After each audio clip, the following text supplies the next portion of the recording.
सकाळी 9च्या बातम्यांमध्ये आपल्या सगळ्यांचं पुन्हा एकदा स्वागत। आणि आता गडचिरोली जिल्ह्यातून एक महत्त्वाची बातमी आहे या क्षणाची। गडचिरोली जिल्ह्यामध्ये मुसळधार पाऊस सुरू आहे आणि 6व्यांदा आपण पाहतोय भामरागडला पूर आलेला आहे। पावसाळा सुरू झाल्यापासून आतापर्यंत 6व्यांदा अशा पद्धतीने भामरागडला पूर आला असून जिल्ह्यामध्ये मध्यरात्रीपासून मुसळधार पाऊस सुरू झालाय।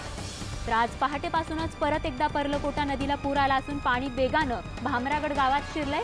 मोठा पूल पाण्यात बुडाला असून बांडिया नदीसह तुमरगुडा नाल्यावरचा पूल देखील पाण्याखाली गेल्यानं भामरागड तालुक्यातल्या तब्बल 100 गावांचा संपर्क तुटला असल्याची माहिती मिळतेय।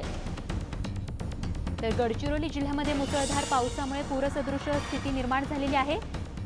या ठिकाणच्या इंद्रावती नदीलगतच्या छत्तीसगडमध्ये धोक्याची पातळी पार केल्यानं भामरागडला पुराची तीव्रता वाढण्याची देखील शक्यता आहे। त्यामुळे जवळपासच्या सर्व गावांना सतर्क राहण्याचा इशारा देण्यात आला। महेश तिवारी आमचे प्रतिनिधी आपल्या सोबत आहेत। महेश, एकूणच पावसाची काय परिस्थिती गडचिरोलीमध्ये? स्वाती, आपण जर बघितलं तर हवामान खात्याने कालच पावसाचा इशारा दिला होता आणि रात्रीपासून जिल्ह्यात बऱ्याच ठिकाणी पाऊस पडायला सुरुवात झालेली आहे। मध्यरात्रीपासून पावसाचा जोर वाढलेला आहे आणि या पावसाचा सर्वाधिक फटका परत एकदा भामरागडला बसलेला आहे। काल दुपारी भामरागडचा पूर ओसरला होता, मात्र मध्यरात्रीपासून पर्लकोटा नदीचं पाणी वेगाने वाढलं असून भामरागड गावात पर्लकोटा नदीचं पाणी शिरलेलं आहे। तुमरगुंडाचा नाला असेल किंवा बांडिया नदीचा पूल असेल हे पाण्याखाली गेल्याने संपूर्ण भामरागड तालुक्यात गडचिरोली मधल्या पावसाची ही अपडेट अशीच आमच्यापर्यंत पोहोचवत राहा। तुर्तास धन्यवाद या माहितीसाठी। बघूयात पुढची बातमी। बेस्ट कर्मचारी संघटनांमधलं कुरघोडीचं राजकारण पुन्हा एकदा समोर आलंय। शशांक राव यांच्या बेस्ट कर्मचारी कृती समितीच्या सगळ्या संघटनांना बाजूला ठेवून शिवसेनेच्या बेस्ट कामगार सेनेनं बेस्ट प्रशासनाबरोबर 5 वर्षांचा वेतन करार केलाय, ज्यामध्ये 2016 ते 2021 या 5 वर्षांसाठी हा करार करण्यात आलाय।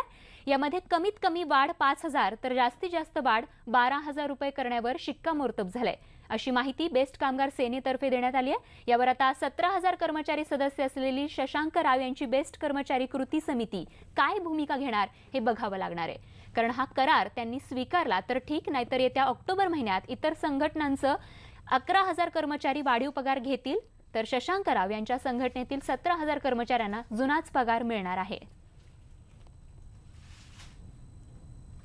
मिनिमम वाढ ही साधारण 5,000 रुपये झालेली आहे आणि मॅक्झिमम सिनियर माणसांना 10 ते 12,000 रुपये वाढ मिळणार आहे। या कराराबरोबर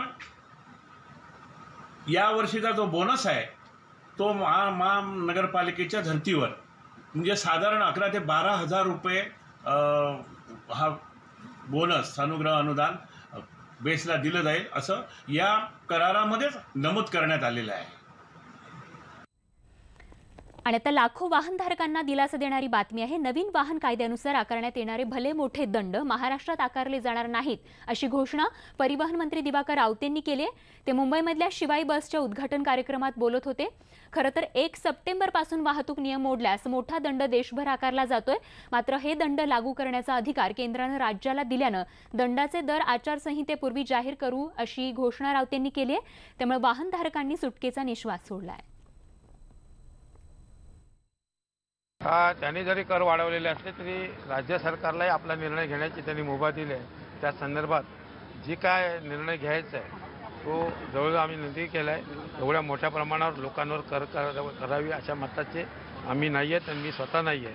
आमच्या सचिवांनी या संदर्भातली नसती ही विधी खात्याकडे पाठवली आहे। विधी खात्याचं कायदेशीर मत आलं की नंतर हा निर्णय लगेच जाहीर होईल। आचारसंहितेच्या पहिले व्हायला पाहिजे, विधी खात्याने दिलं पाहिजे।